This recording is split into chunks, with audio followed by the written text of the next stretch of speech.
പത്തായപ്പുരയിൽ നിന്ന് വിജയൻ മാമയുടെ ശബ്ദം കേൾക്കുന്നു. അമ്മയെ വിളിക്കുകയാണ്. വിശന്നു തുടങ്ങിയിട്ടുണ്ടാവും. അമ്മ നാമം ചെല്ലൽ കഴിഞ്ഞെണീക്കുമ്പോഴേക്ക് കഞ്ഞി ചൂടാക്കി വെക്കാം. ചമ്മന്തി അരയ്ക്കാൻ നാളികേരമില്ല, ചുടാൻ പപ്പടവുമില്ല. അങ്ങനെ കുടിക്കട്ടെ. പത്തായപ്പുരയുടെ മുകളിലെ മുറിയിൽ വിജയൻ മേനോൻ പുറത്തേക്ക് നോക്കി കിടക്കുകയാണ്. ജനലിന്റെ ചട്ടക്കൂട്ടിലൂടെ വന്നിരുന്ന ദിവസത്തിന്റെ അവസാനത്തെ ചിത്രവും മങ്ങി മായ്ക്കപ്പെട്ടു. ഇനി അവിടെ കാറ്റിൽ ഊഞ്ഞാലാടുന്ന കൗങ്ങിൻ പൂങ്കുലകളോ മാവിൻ ചില്ലകളിൽ വന്നിരുന്ന് പ്രസംഗിക്കുന്ന നെടുവാലൻ പക്ഷികളോ ഇല്ല. അത് അഴികളിട്ട കറുപ്പിന്റെ ചതുരം മാത്രം. അതിലൂടെ നോക്കിക്കിടക്കുമ്പോൾ ചിത്രങ്ങൾക്കു പകരം ഓർമ്മകൾ കടന്നു വന്ന് ശല്യപ്പെടുത്തുന്നു. പലതും മധുരമുള്ളവയാണെന്ന കാര്യം ഇപ്പോഴത്തെ അവസ്ഥയിൽ കൂടുതൽ വേദന തരുന്നു. ഇപ്പോൾ കട്ടിലിന്റെ തലയ്ക്കൽ തലയിണ വെച്ച് ചാരിയിരിക്കാം. അത്യാവശ്യം മുറിയിൽ അങ്ങോട്ടും ഇങ്ങോട്ടും നടക്കാം. 2 ചാൽ മാത്രം. അതിൽ കൂടുതലായാൽ വേദന തിന്നേണ്ടി വരും. വയറിനു മീതെയാണ് വേദന. അതു കഴിഞ്ഞാൽ ആകെ കുഴയുന്ന പോലെ തോന്നും. കരൾ ഏകദേശം പോയ മട്ടാണ്. ദിവസവും ആട്ടിൻകരൾ കഴിക്കണം. വൈദ്യർ പറയുന്നതാണ്. പാറുവിനോട് അക്കാര്യം പറഞ്ഞിട്ടില്ല.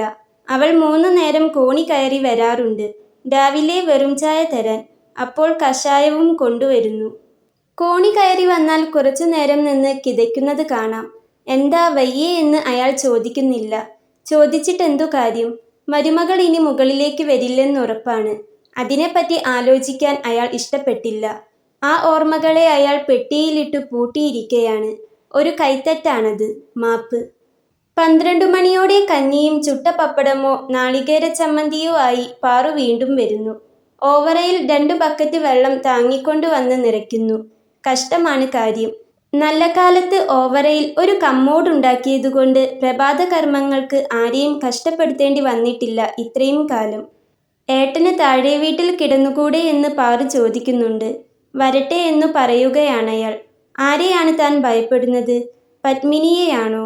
അതോ മച്ചിൽ കുടിയിരുത്തിയ പരദേവതകളെയാണോ? അവർ പ്രതികാരദാഹവുമായി ചോരയിട്ടു വീഴുന്ന നാവുമായി വരുമെന്ന ഭയമാണോ? അതോ തൻ്റെ പൂർവികരെയോ? വർഷങ്ങളായി കുത്തഴിഞ്ഞ ജീവിതം നയിക്കുമ്പോൾ അയാൾ അവരെ ഓർത്തില്ല.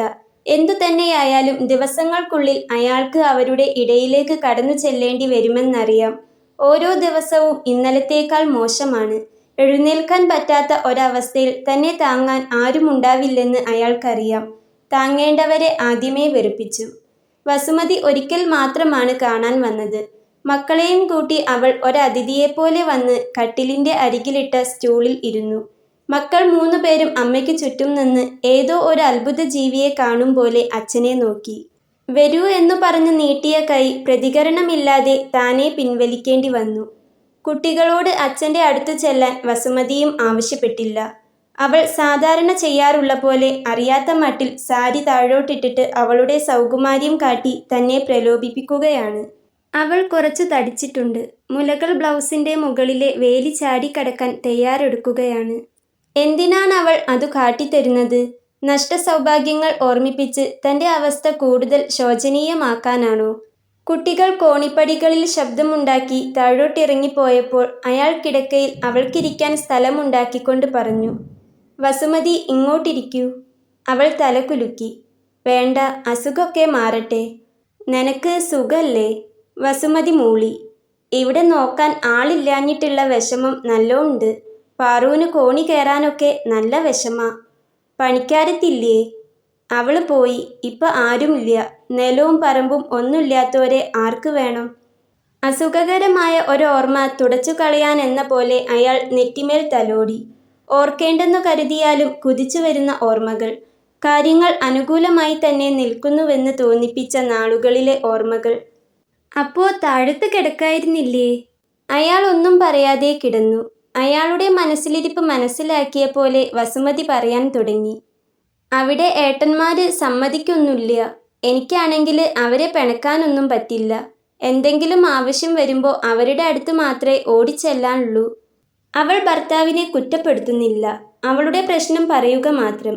വിധി നിർണയത്തിനതീതമാണ് അവളുടെ പെരുമാറ്റം. മക്കൾ പിന്നെ കയറി വന്നില്ല. അയാൾ അവരെ കാണണമെന്ന് ആവശ്യപ്പെട്ടുമില്ല. അവൾ എഴുന്നേറ്റ് പോകുന്നതിനു മുൻപ് തൻ്റെ കൈ പിടിക്കുമെന്നും ആശ്വസിപ്പിക്കാനായി എന്തെങ്കിലും പറയുമെന്നും വിജയൻ മേനോൻ പ്രതീക്ഷിച്ചു. ഒന്നും സംഭവിച്ചില്ല. ഞാൻ പോട്ടെ. ഇനി പോയിട്ട് വേണം ചോറും കൂട്ടാനും ഒക്കെ ഉണ്ടാക്കാൻ. രാവിലെ കുറച്ച് അയില കിട്ടിയിട്ടുണ്ട്. അത് വറക്കാൻ പെരട്ടി വെച്ചിട്ടുണ്ട്. ശൂന്യമായ അവസ്ഥയിൽ ഒന്നും ആലോചിക്കാതെ മനസ്സ് ശാന്തമായി വയ്ക്കാൻ ശ്രമിച്ചുകൊണ്ട് അയാൾ കിടന്നു. താഴെ കുട്ടികളുടെ കോലാഹലം കേൾക്കാനുണ്ട്. ആ ശബ്ദങ്ങൾ അകന്നകന്നു പോയി. തൻ്റെ അവസാനത്തെ പ്രതീക്ഷകൾ കൊമ്പും കുഴലും വിളിച്ച് പടിയിറങ്ങുന്നത് അയാൾ ശ്രദ്ധിച്ചു. ഇനി ഒന്നും പ്രതീക്ഷിക്കാനില്ലെന്ന് ഒരു ഇരുണ്ട ഉൾക്കാഴ്ചയോടെ അയാൾ അറിഞ്ഞു. വൈദ്യരുടെ വാക്കുകളുടെ വിശ്വാസയോഗ്യത നഷ്ടപ്പെട്ടിരിക്കുന്നു. എന്തിനാണ് ഈ കയ്പുള്ള കഷായം കുടിക്കുന്നത്? എന്തിനാണ് പാറുവിനെക്കൊണ്ട് ഇല്ലാത്ത പണം ചെലവാക്കി അതിനുള്ള മരുന്നുകൾ വാങ്ങിക്കുന്നത്? ഇല്ലാത്ത ആരോഗ്യവും വെച്ചുകൊണ്ടാണവൾ ഇതെല്ലാം ചെയ്യുന്നതും.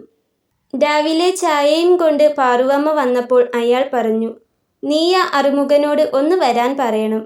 "എന്തിനാ?" "എന്നെ ഒന്ന് പിടിക്കാനാണ്. താഴെ ഏതെങ്കിലും ഒരു മുറിയിൽ കിടക്കാം. നിന്റെ ഈ കോണിക്കേറ്റം ഒഴിവാക്കാലോ. തെക്കേ മുറി മതി. അവിടെയും കുളിമുറിയും കക്കൂസും ഉണ്ടല്ലോ." പാറുവമ്മ ഒന്നും പറയാതിരുന്നപ്പോൾ അയാൾ ചോദിച്ചു, "എന്താ ആ മുറി ഉപയോഗിക്കുന്നുണ്ടോ?" "അത് സാരല്ല, മോള് അവിടെയാ കിടക്കണത്." "സാരല്ല, അവൾക്ക് എൻ്റെ ഒപ്പം കിടക്കാനേ ഉള്ളൂ." 1 മാസം മുമ്പാണ് പത്മിനി അവളുടെ കിടക്കയെടുത്ത് ആ മുറിയിൽ കൊണ്ടുപോയി വെച്ചത്. എന്തിനാണ് എന്ന് ചോദിച്ചപ്പോൾ അവൾ പറഞ്ഞു, "ഒറ്റയ്ക്ക് കിടക്കാൻ പഠിക്കട്ടെ അമ്മേ. എപ്പോഴാ ഒറ്റയ്ക്ക് ജീവിക്കേണ്ടി വരികയെന്നറിയില്ലല്ലോ. അമ്മ ഉള്ളപ്പോൾ തന്നെ അതിന് തയ്യാറെടുക്കല്ലേ നല്ലത്." "എന്തിനാ ഒറ്റയ്ക്ക് ജീവിക്കണത്? നിന്റെ കല്യാണം കഴിയില്ലേ?" അവൾ ചിരിച്ചു. ഇപ്പോഴായി അപൂർവമായേ അവളുടെ മുഖത്തുനിന്ന് ചിരി വരാറുള്ളൂ. അത് വരുമ്പോഴാകട്ടെ വേണ്ടിയിരുന്നില്ലെന്നു പാറുവമ്മയ്ക്ക് തോന്നുകയും ചെയ്യും. "അമ്മേ, ഈ വീട്ടിൽ ഒരാൾ കല്യാണം അന്വേഷിച്ച് വരികയാണെങ്കിൽ ഒന്നുകിൽ അയാൾ ഒരു പൊട്ടനായിരിക്കണം, അല്ലെങ്കിൽ അയാൾക്ക് എന്നോട് ദയ തോന്നിയിട്ടായിരിക്കും. 2 വിധത്തിലായാലും എനിക്ക് അങ്ങനെ ഒരാളെ വേണ്ട." അവർ ഒന്നും പറയാതെ അടുക്കളയിൽ പോയി നിലത്ത് ചുമരും ചാരിയിരിക്കും. കണ്ണീർ വീണ് മേൽമുണ്ട് നനയും. അമ്മ കരയുകയാണെന്ന് മനസ്സിലാവുമ്പോൾ പത്മിനി ചെന്ന് മുട്ടുകുത്തിയിരുന്ന് അമ്മയുടെ മുഖം പിടിച്ചടുപ്പിക്കും. "എന്തിനാ അമ്മ കരയണത്?" കോണിയിറങ്ങി വരുമ്പോൾ പാറുവമ്മ ഇതെല്ലാം വീണ്ടും ഓർത്തു. 18 വയസ്സായി അവൾക്ക്. മകൾ പറഞ്ഞതിൻ്റെ പൊരുൾ അവർ എന്നും ഓർക്കുന്നു. അതിൻ്റെ നേര് അവരെ ഓരോ നിമിഷവും ഭയപ്പെടുത്തുന്നു, വേദനിപ്പിക്കുന്നു. പാറുവമ്മയുടെ കല്യാണം കഴിഞ്ഞത് 16-ാം വയസ്സിലാണ്. ആദ്യത്തെ കുട്ടി പ്രസവത്തിൽ തന്നെ കഴിഞ്ഞുപോയി. പിന്നെ കുട്ടിയുണ്ടാവാൻ കുറെ താമസിച്ചു. വഴിപാടുകൾ നേരാത്ത അമ്പലങ്ങളില്ല, ചെയ്യാത്ത പൂജകളില്ല. എല്ലാം കഴിഞ്ഞ് വഴിപാടുകൾ മതിയാക്കി പൂജകൾ നിർത്തി സ്വസ്ഥമായി ഇരിക്കാൻ തീർച്ചയാക്കിയപ്പോഴാണ് വലിയ കോലാഹലത്തോടെ പത്മിനിയുടെ വരവുണ്ടായത്. സഹിക്കാൻ പറ്റാത്ത ഛർദി. അതും രാവിലെ മാത്രമൊന്നുമല്ല, പകൽ മുഴുവൻ. മിക്കവാറും കിടത്തം തന്നെയായിരുന്നു. 3 മാസം കാര്യമായി ഒന്നും കഴിക്കാൻ തന്നെ പറ്റിയിരുന്നില്ല. അതു കഴിഞ്ഞപ്പോൾ എല്ലാം മാറി. ഭക്ഷണത്തിനു കൊതിയായി. തീറ്റ തന്നെ തീറ്റ. അമ്മ പറയും, "നീ അതിനെ ഇങ്ങനെ തടിപ്പിക്കണ്ട, പിന്നെ പുറത്തു വരാൻ താമസിക്കും." പറഞ്ഞ മാതിരി തന്നെ. പ്രസവം പ്രയാസമുള്ളതായിരുന്നു. നല്ല തടിയുള്ള കുട്ടി. ആ പ്രസവം കഴിഞ്ഞതോടുകൂടി പാറുവമ്മ മെലിയാൻ തുടങ്ങി. അങ്ങനെ പെറ്റു വളർത്തിക്കൊണ്ടുവന്ന കുട്ടിയാണ് ഇപ്പോൾ കല്യാണമാവാതെ നിൽക്കുന്നത്. 18 ആയുള്ളുവെങ്കിലും നല്ല വളർച്ചയുള്ളതുകൊണ്ട് ഒരു 20 വയസ്സെങ്കിലും തോന്നിക്കും. അവർ പടിക്കൽ പോയി അറുമുഖനെ വിളിച്ചു. അവൻ ഓടി വന്നു. "എന്താ വല്യമ്പ്രാട്ടി?" "നീ പുറത്ത് പോണേൻ്റെ മുമ്പേ ഒന്ന് ഇത്രയിടം വരണം." "ശരി മ്പ്രാട്ടി." മുറി ഒഴിഞ്ഞു കൊടുക്കാൻ പത്മിനിക്ക് വലിയ താല്പര്യമുണ്ടായിരുന്നില്ല. ഉപയോഗിക്കാതെ കിടന്നിരുന്ന ആ മുറിയിൽ അവൾ അവളുടേതായ ഒരന്തരീക്ഷം ഉണ്ടാക്കിയിരുന്നു. ആദ്യം ചെയ്തത് 2 കൊല്ലം മുൻപത്തെ മാതൃഭൂമി കലണ്ടർ ചുവരിൽ തൂങ്ങിയത് എടുത്തു കളയുകയായിരുന്നു. സമയത്തിൻ്റെ നിരർത്ഥകത അവൾ മനസ്സിലാക്കിയിരുന്നു. ഒരു മേശയുള്ളത് പോളിഷ് പോയി നരച്ചത് മറയ്ക്കാൻ പഴയ മുണ്ട് വിരിച്ചിട്ടു. ജനലിനടുത്തായതുകൊണ്ട് ധാരാളം വെളിച്ചമുണ്ടായിരുന്നു മേശപ്പുറത്ത്. വല്ലപ്പോഴും വായനശാലയിൽ നിന്ന് അറുമുഖൻ കൊണ്ടുവന്നു തരുന്ന നോവലുകൾ അവിടെയിരുന്ന് വായിക്കാം. കിടക്കയിൽ അല്പം കീറിയതാണെങ്കിലും വൃത്തിയുള്ള ഒരു മുണ്ട് വിരിച്ചു. ആകെ അവളുടെ മനസ്സിനിണങ്ങുന്ന അന്തരീക്ഷം. അമ്മയുടെ മുറിയിൽ അവൾക്ക് പകൽ പെരുമാറാൻ തീരെ ഇഷ്ടമായിരുന്നില്ല. ചുമരിൽ ദേവന്മാരുടെയും ദേവതകളുടെയും ഫ്രെയിം ചെയ്ത പൗരാണിക ചിത്രങ്ങൾ. ഒരു കൊച്ചു മേശയുള്ളതിന്മേൽ രാമായണവും ഭാഗവതവും പഞ്ചാംഗവും അടുക്കി വെച്ചിട്ടുണ്ട്.